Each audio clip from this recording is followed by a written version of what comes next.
Brazil ടീമിൻ്റെ call-up കാത്തിരിക്കുകയാണല്ലോ ആരാധകർ. എപ്പോ, എങ്ങനെ, എന്താണ് ഷെഡ്യൂൾ, എന്തൊക്കെ പ്രോഗ്രാമുകൾ, നമുക്കെങ്ങനെ ലൈവ് കാണാൻ പറ്റും, എല്ലാം വിശദമായിട്ട് പറഞ്ഞുതരാം. ഇന്നത്തെ ദിവസം ബ്രസീലിയൻ ഫുട്ബോൾ പ്രേമികൾക്ക് മറ്റൊരു ചിന്തയില്ല. ആരൊക്കെ ഉണ്ടാവും എന്നാണ്. നെയ്മർ ഉണ്ടാവുമോ ഇല്ലേ ഒക്കെയാണ് അറിയേണ്ടത്. അപ്പം ഇന്ന് പ്രോഗ്രാം നടക്കുന്നത്, ബ്രസീൽ ടീമിൻ്റെ പ്രഖ്യാപന പ്രോഗ്രാം നടക്കുന്നത് റിയോ ഡി ജനീറോയിലെ മ്യൂസിയു ഡു അമാഞ്ഞ എന്ന് പറഞ്ഞാൽ മ്യൂസിയം ഓഫ് ടുമാറോ, ഭാവിയുടെ മ്യൂസിയം എന്ന് വേണമെങ്കിൽ നമുക്ക് ട്രാൻസ്ലേറ്റ് ചെയ്യാം. മ്യൂസിയോ ഡു അമാഞ്ഞ, അവിടെ വെച്ചിട്ടാണ് ഇന്നത്തെ പ്രോഗ്രാം നടക്കുന്നത്. എപ്പോഴാന്ന് ചോദിച്ചാൽ അത് ബ്രസീലിയൻ സമയം വൈകിട്ട് 5 മണിക്കാണ് പ്രോഗ്രാം ആരംഭിക്കുന്നത്. വൈകിട്ട് 5 മണിക്ക് പ്രോഗ്രാം എന്ന് പറയുമ്പോൾ നമുക്ക് ഇന്ത്യൻ സമയം അർദ്ധരാത്രി കഴിഞ്ഞ് നാളെ പുലർച്ചെ 1:30 സമയമാവുന്നത്. അപ്പം ഇന്ന് ഉറക്കം ഒഴിച്ചിരുന്ന് കാത്തിരുന്ന് നോക്കാം. നമുക്ക് ലൈവ് കാണാൻ പറ്റുമോ എന്ന് ചോദിച്ചാൽ CBF TV-യിലൂടെ ലൈവ് കാണാം. ഇനിയിപ്പോൾ ലൈവ് നിങ്ങൾ കണ്ടില്ലെങ്കിലും പ്രഖ്യാപനം വന്ന തൊട്ടടുത്ത നിമിഷം റാഫ് ടോക്സിൽ ഫുൾ ഡീറ്റെയിൽസ് ഉണ്ടാവും. അപ്പോൾ എന്തൊക്കെയാണ് ഷെഡ്യൂൾ കാര്യങ്ങൾ നോക്കാം. ഈ 1:30 തന്നെ പ്രഖ്യാപനം വരും, നമ്മൾ പ്രതീക്ഷിക്കുന്നില്ല. വമ്പൻ പരിപാടിയാണ്. സാധാരണ ഇങ്ങനെ വമ്പൻ പരിപാടി നടത്താറുണ്ടോ എന്ന് ചോദിച്ചാൽ കഴിഞ്ഞ തവണയൊക്കെ ഞാൻ ഓർക്കുന്നത് ടിറ്റെ ഇതുപോലൊരു ഒരു പത്രസമ്മേളനം വിളിച്ച് CBFൻ്റെ പ്രസിഡൻ്റൊക്കെ ഉണ്ടായിരുന്നു, അങ്ങ് പ്രഖ്യാപിക്കുകയാണ് ചെയ്തത്. പക്ഷേ ഇതങ്ങനെയല്ല. ഇത് വലിയൊരു ഷോ പോലെ തന്നെയാണ് നടത്തുന്നത്.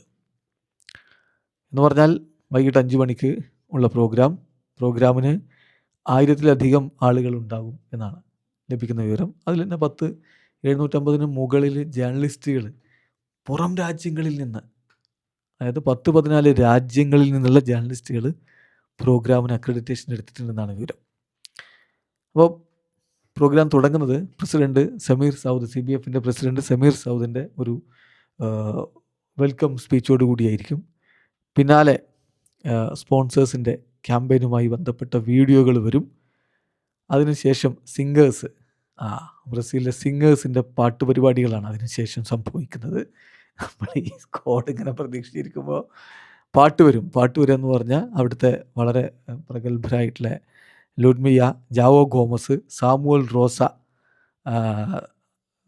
തുടങ്ങിയവരുടെ, അതുപോലെ തന്നെ വെയ്ഗ്, ഇവരൊക്കെ ചേർന്നിട്ടുള്ള ഒരു പാട്ടാണ്. ഈ പാട്ട് ബ്രസീലിൻ്റെ വേൾഡ് കപ്പ് തീം സോങ്ങാണ്. അപ്പോൾ അതുകൊണ്ടാണ് അതവിടെ അവതരിപ്പിക്കുന്നത്.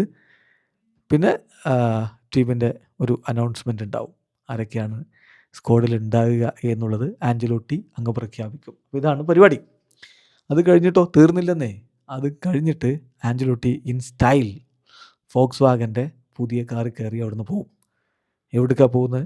തൊട്ടടുത്ത് പോയിട്ട് ഹെലികോപ്റ്ററിൽ കയറി നേരെ TV ഗ്ലോബോയുടെ സ്റ്റുഡിയോയിലേക്ക്, ഗ്ലോബോയുടെ സ്റ്റുഡിയോയിൽ വെച്ചിട്ട് ജാർഡിൻ ബൊട്ടാനിക്കോയുമായിട്ട് ഇൻ്റർവ്യൂ. ആ ഇൻ്റർവ്യൂവിലാണ് കോളപ്പുമായി ബന്ധപ്പെട്ട വിശദ വിവരങ്ങൾ അദ്ദേഹം സംസാരിക്കുക.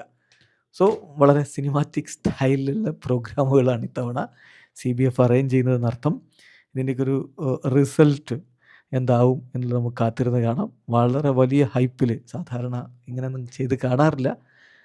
ഇപ്പോൾ ഫ്രാൻസൊക്കെ അവരുടെ സ്ക്വാഡൊക്കെ പ്രഖ്യാപിച്ചൊക്കെ നമ്മൾ കണ്ടല്ലോ, പല ടീമുകളും പ്രഖ്യാപിച്ചു. പക്ഷേ ഇത് ഒരു ഗ്രാൻഡ് പരിപാടിയായിട്ട് അവതരിപ്പിക്കുകയാണ്. അപ്പോൾ നമുക്ക് കാത്തിരിക്കാം രാത്രി 1:30 പ്രഖ്യാപിക്കുന്ന സ്ക്വാഡിൽ ആരൊക്കെ ഉണ്ടാവും എന്നറിയാൻ വേണ്ടി. വീഡിയോ അവസാനിക്കുന്ന ഫുട്ബോൾ ലോകത്തെ കൂടുതൽ വിശേഷങ്ങളുമായി റാഫ് ടോക്സിൽ എത്താം.